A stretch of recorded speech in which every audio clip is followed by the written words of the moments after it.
I'm Balraj. Today's lecture is on biodiversity. Biodiversity simply means the wide variety of plants, animals, microorganisms and their genetic material. Or we can simply say that biodiversity is the totality of living beings on the planet.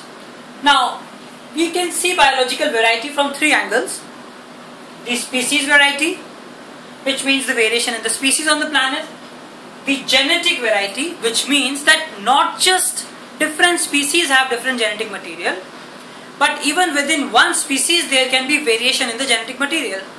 For example, bulldogs, German shepherds or Pomeranians, even though they are all dogs, yet there is variation in their genetic material because they belong to different breeds.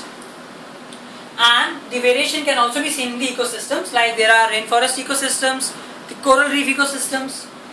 Now, this biological diversity is not evenly distributed on the planet, and if we talk about the terrestrial ecosystems, it is highest along the equatorial regions. For example, the equatorial rainforests are said to have a very large biodiversity, but as we move away from the equatorial rainforest, as we go to savannas, the biodiversity reduces, and it further reduces as we go to the tropical deserts, or as we move still further north, it reduces in the temperate cold deserts. Now, this reduction is on account of certain reasons like water and humidity availability, optimum temperature, energy flow, nutrient cycles, biomass, growing season and habitat. These reduce from the equatorial regions to the polar regions, so the biodiversity also reduces. Now, if we look at the biodiversity of the marine regions, then the biodiversity is highest along the coasts. For example, the coral reefs, they are so rich in biodiversity that they are also called the rainforests of the oceans. And this high biodiversity along the coast is on account of mixing of water and oxygen, good supply of food material, estuaries, and the penetration of sunlight in the photic zone is high. So there is high biodiversity along the coasts. Now we look at the use and importance of biodiversity. One of the most important uses of biodiversity lies in its role in maintaining a healthy ecosystem.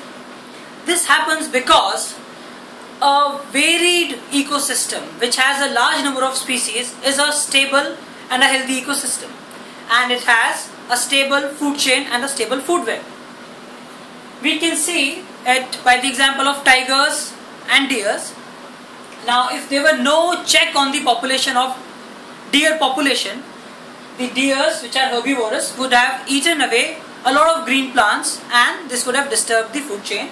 So tigers here come into play. They keep a check on the deer population, and its another role is in the economy.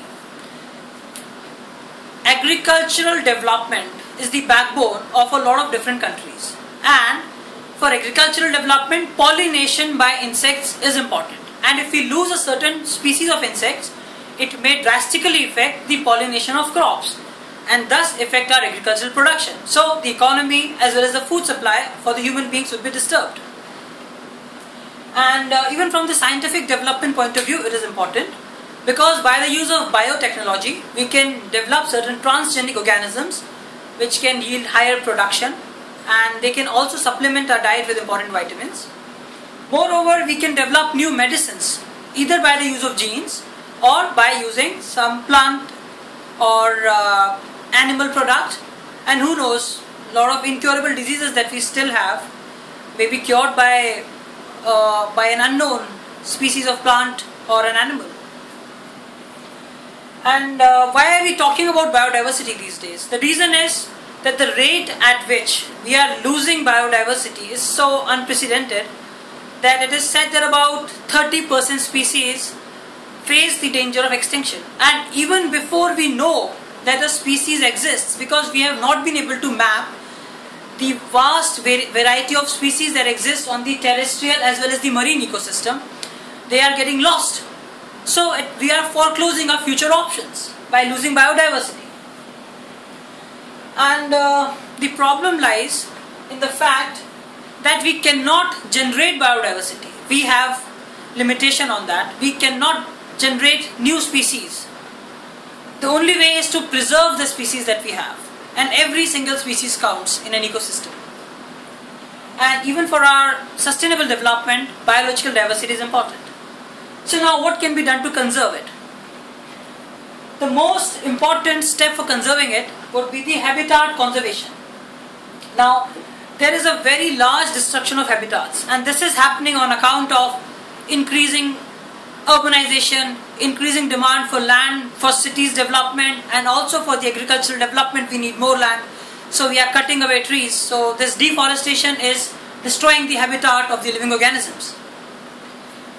And another important step can be generating public awareness, both in the developed as well as the developing countries. And the role of international organizations is also very important in this context. And recently, the United Nations also declared 2010 as the International Year of Biodiversity. So thank you for watching my YouTube channel. Please stay tuned for more videos. Thank you.